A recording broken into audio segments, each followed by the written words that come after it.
একদম সাধারণভাবে মজার রান্না, এটা শুধু মারাই পারে। হাই এভরিওয়ান, আমি রিঙ্কু, আমার নতুন একটা ব্লগে সকলকে স্বাগতম। তো আমি সকালের নাস্তাটা বানিয়ে নিচ্ছিলাম। তো ঘুম থেকে একটু লেটে ওঠা হচ্ছে, তো আমি পেঁপে আলু দিয়ে একটা সবজি করে নিচ্ছি, আর রুটি করা হবে।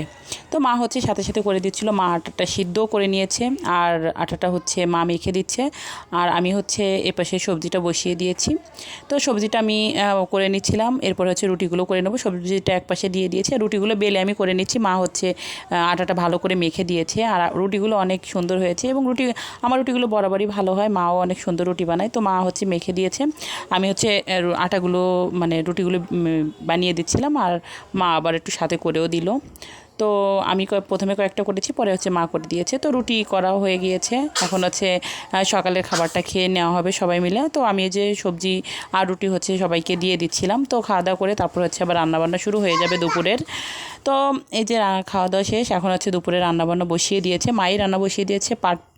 পাট পাতা দিয়ে পাট শাক পাট শাক দিয়ে মসুর ডাল রান্না করতেছে। এই ডালটা আমার খুবই পছন্দের, এবং মা দেখা যায় বাড়ি থেকে আসার সময় পাট পাতাটাও সাথে করে নিয়ে আসে। যেহেতু আমাদের বাড়িটা গ্রামে সব কিছুই মোটামুটি পাওয়া যায়। তো পাট পাতা দিয়ে মা ডাল রান্না করে নিয়েছে। এখন শাক ভাজি করে নিচ্ছে, এটা ডাঁটা শাক, পেঁয়াজ দিয়ে ডাঁটা শাক ভাজি করে নিচ্ছিল। আর রান্না করবে মাছ দিয়ে, আর তোমার ডাঁটা দিয়ে আলু দিয়ে। তো মাই সব কিছু রান্নাবান্না করে নিয়েছে, আমাকে রান্না করতে দেয়নি। আমি পাশে দাঁড়িয়ে একটু ভিডিও করলাম। আর আসলে রেসিপি শেয়ার করা হয় না, মা পাশে থাকলে দেখা যায় গল্পটাই বেশি হয়। তো ভিডিও করার ইচ্ছাও থাকে না, আর ভিডিওটা খুব কম করা হয়, আমরা দেখা যায় নিজেরাই গল্প করি বেশি।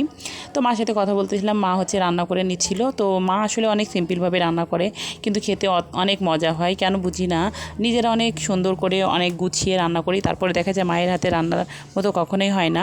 আসলে মারা মনে এরকমই হয়, দেখা যায় মাদের হাতের যা কিছুই করে সেটাই মনে হয় সব থেকে শ্রেষ্ঠ খাবার।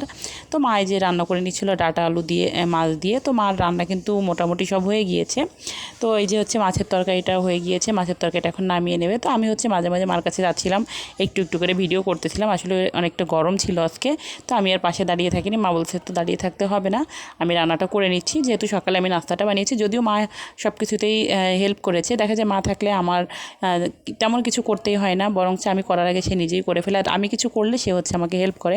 তো রান্নাবান্না সব রেডি। এটা মাছ দিয়ে ডাঁটা আলু দিয়ে মাছের তরকারি, আর তোমার এটা শাক ভাজি, ডাঁটা শাক ভাজি, আর পাট পাতা দিয়ে মসুর ডাল। অনেক মজার একটা খাবার, এবং আমার অনেক বেশি পছন্দের এই খাবারটা। আর মায়ের হাতের তো হলে তো কোনো কথাই নেই। তো আজকে ভিডিওটা এই পর্যন্ত। যদি কিছু ভালো লাগে লাইক করো, কমেন্ট করো, আর প্লিজ ভিডিওটা শেয়ার করে পাশে দেখো। ফেসবুক থেকে দেখলে ফলো দিও, ইউটিউব থেকে দেখলে সাবস্ক্রাইব করে দিও।